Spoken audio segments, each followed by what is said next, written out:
Has this ever happened to you?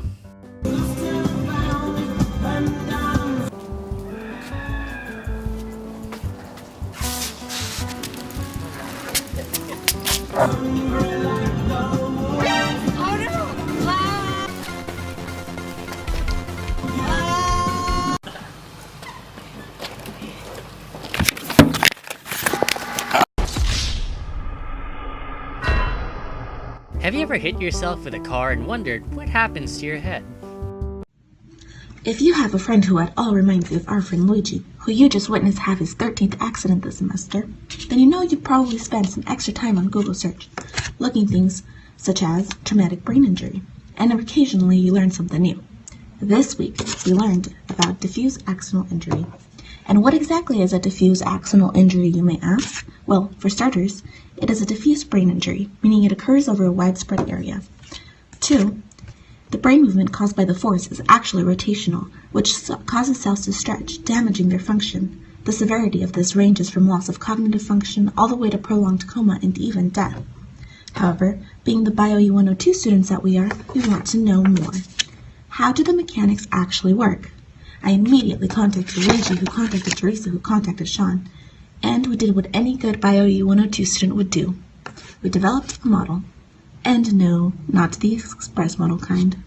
So, what exactly happens when your brain takes an impact? Akin to this. Now we're going to be modeling this using a simpler model than using COMSOL, using this essentially a stack of pancakes to model the brain. So since we're talking specifically about torsion, we can look at these equations, starting with the stresses, which is modeled using torque, radius, and the second moment of area of each one of these little pancakes. And from the stresses, we can look at the angle of twist, which is almost the same, but adding in the shear modulus.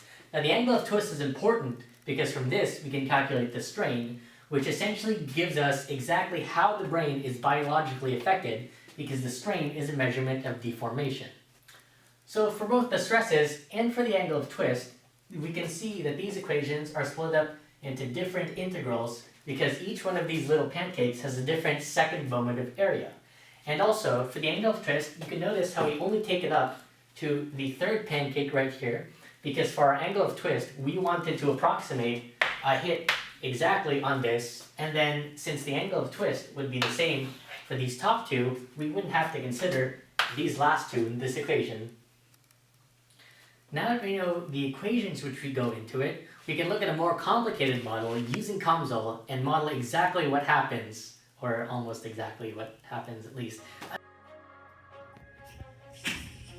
To improve our model, we could turn our 2D model into a 3D model that includes more complex information about the geometry of the brain. We could have also done our analysis in spherical coordinates for a better approximation of the stresses.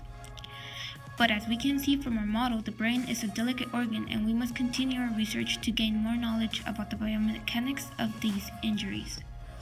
Learning more about this can help us earn greater knowledge about the effects that traumatic brain injuries may have on cognitive function and neurological damage.